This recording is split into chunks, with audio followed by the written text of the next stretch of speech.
Fallout Equestria Survivors Guild, Chapter 11, Part 2.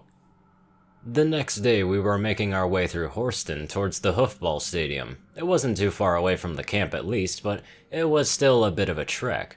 So, we're looking for a specific tunnel that's filled with rubble in an underground area with lots of tunnels filled with rubble. Ark said. Yeah, that sums it up. And all we have to go on is just a letter from an Imperial general who was discharged a few months later? Yep. Plus your 211-year-old knowledge of the area where the stable was built in. Right. Which will probably be a bit out of date because of the rubble. I said with a sigh. She had a point. This wasn't really gonna be easy. I think that we can manage though. Well, at least I hope we can. Thankfully, the Enclave was searching a different part of the city right now, so getting into the tunnels under the stadium wasn't really a problem. We started to make our way towards the maintenance tunnels, climbing over the rubble here and there as we did. The tunnels were a small maze of maintenance tunnels and other various things that made up the underground area of the stadium.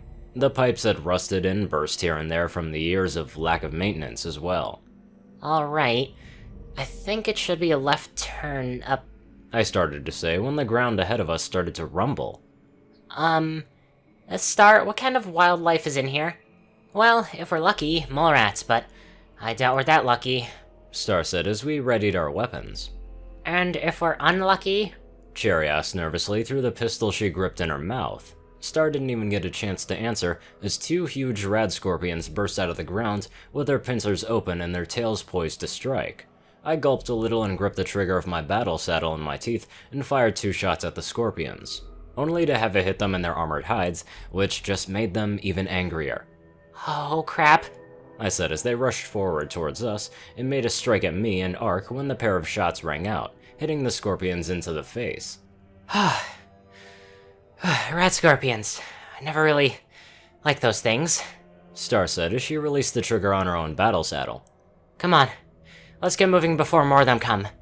That was cool, I said as we started walking again. Yeah, well, you learn how to take things down fast or you die, Star said with a shrug as we kept walking and took the left turn up ahead. So, how far do you think we are from the stable door? Not really far, I said. How did you even build a stable under a stadium anyway? Cherry asked. Wouldn't you have to tear up the stadium above? Oh, right, the sign fell off, didn't it? I said with a chuckle. We're right under Stapletech Hoofball Stadium. We worked it out with the Hoofball League to sponsor the team in returning for building the stable under it. The Horston Knights, they were called. Huh. That's a new one, Star said. Though at least it's a better name than Reapers. Reapers?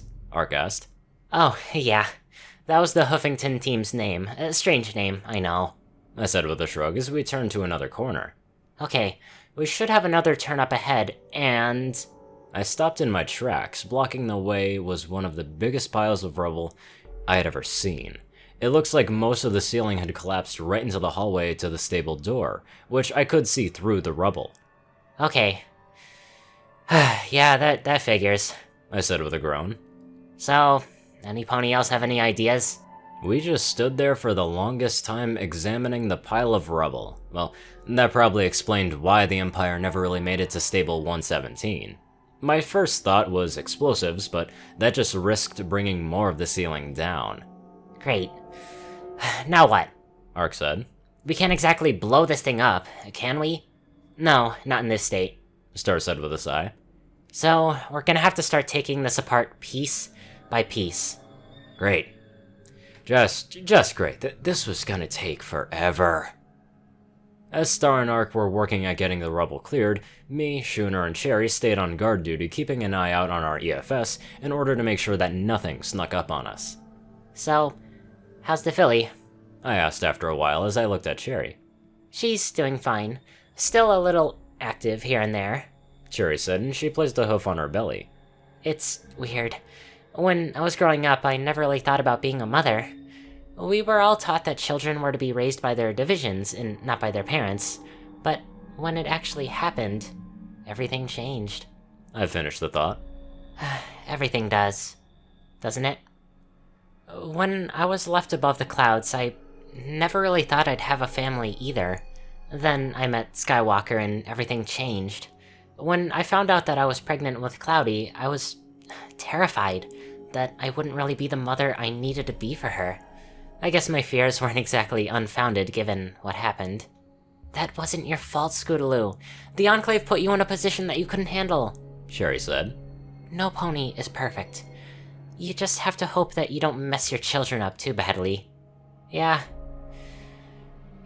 you're right. I said with a sigh. Now I'm here, and I don't exactly know what to do with my life. I've been trying to do my best to help Equestria, but what about after the Enclave is defeated? Do I just spend the rest of my life wandering around, or do I settle down in some settlement or tribal village and live the rest of my life alone? You don't have to be alone, Scootaloo, Cherry said as she took my hooves in hers. I'll always be there for you. Just like how you'll always be there for us. We'll figure this out, the two of us, I promise. That's when she did something that I didn't expect. She leaned forward and kissed me on the lips. I couldn't believe it. She was actually kissing me. I had no idea how to react right now, so I just kissed her back and enjoyed the moment. She was so warm and so soft. It wasn't really a passionate kiss, but one that seemed gentle and loving at the same time. I closed my eyes, lost in the moment, and for just that short time, the world around us, the Enclave, the stables, none of it really mattered anymore. Hey, you two lovebirds, Ark said all of a sudden, ruining the moment. We just managed to make a path to the stable door, or do you two want to just keep making out? I said, blushing deeply. She just had to ruin the moment like that, didn't she? Yeah, we're coming. We started climbing up the rubble pile and through the path that Ark and Star had managed to make. My mind was still reeling, though. What had she meant by that? Why did she kiss me? What was going on? How did I feel about her now? Scootaloo? Cherry said softly from behind me. Yeah, Cherry? I'm sorry if I made you uncomfortable. I wanted to show you how much that you mean to me, and she said nervously. It was the only thing that I could think of. I'm sorry if I made it awkward. It's okay, Cherry, I said with a smile. You don't have anything to apologize for, and what you did, what you felt, it was right. We went on in silence before we made it out of the small tunnel. Standing before us was the massive stable door of 117. We had finally found it. I went up to the control panel next to the door and input the stable tech master code, and with a loud screeching sound, the door to stable 117 started to open. I had no idea what was on the other side, than what had been made for it, as we looked into the door and into the stable beyond. I covered my eyes with my hoof as a bright light hit my face. At first, I thought it was just an overhead light, then I realized it was the sun. We all blinked a little in surprise as we saw what looked like a fairly ordinary town around us. We turned and looked back at the door, which was a gate built into a wall. Okay. I guess it could just look like an ordinary town, Ark said as she blinked in surprise. Yeah. I guess something worked after all, Cherry said as we started towards the town. How is this even working anyway? I'm not sure. The holograms themselves are built to make this whole stable feel bigger than it is. Each room is outfitted with them and made sure that it doesn't really feel like you're moving through a stable, I said. I had to admit, I was a bit in awe. This crazy plan had actually worked. Alright, let's go find some Welcome to Stabletown, a cheerful mare's voice said from ahead of us. We looked to see a light blue unicorn mare dressed in stable barding with a number 117 on it, smiling at us. I'm Mayor Bluebell. Welcome to our little town. Nice to meet you, I said with a smile as we shook hooves with the mare. I'm Scootaloo. This is Arclight, Cherry Blossom, and Shooting Star. We're here visiting from, Nomad City. It's very nice to meet you, Star said as the mayor shook hooves with all of us. Nomad City? What an odd name for a town. We don't really get many visitors here, Bluebell said. She was still smiling as she did. By any chance, are you any good with technology? Well, I know a few things, Ark said. Why? What's going on? Well, You see, maybe you can help us then. We have been having ponies vanish on the outskirts of town lately, and some equipment in my home has been malfunctioning, Bluebell said, her smile fading for just a moment. If it keeps up, I'm afraid that we all might die. Wait, ponies vanishing? I asked. I had to admit, I was a little confused by that. Where are they vanishing from?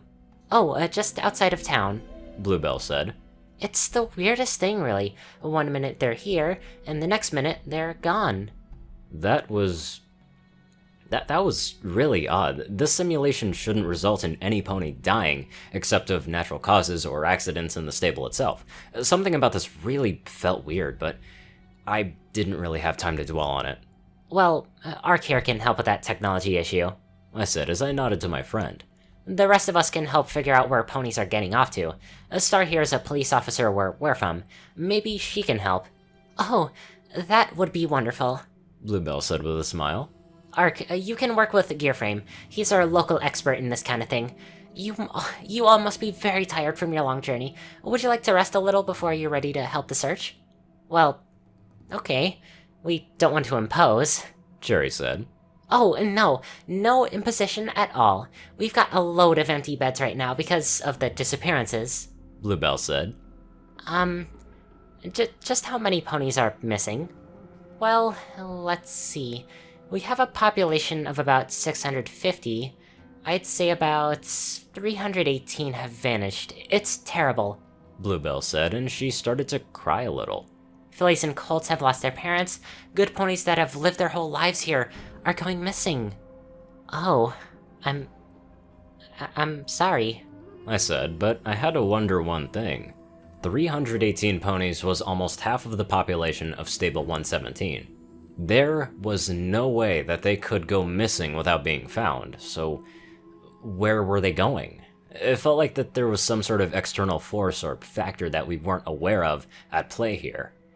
And I really didn't like it.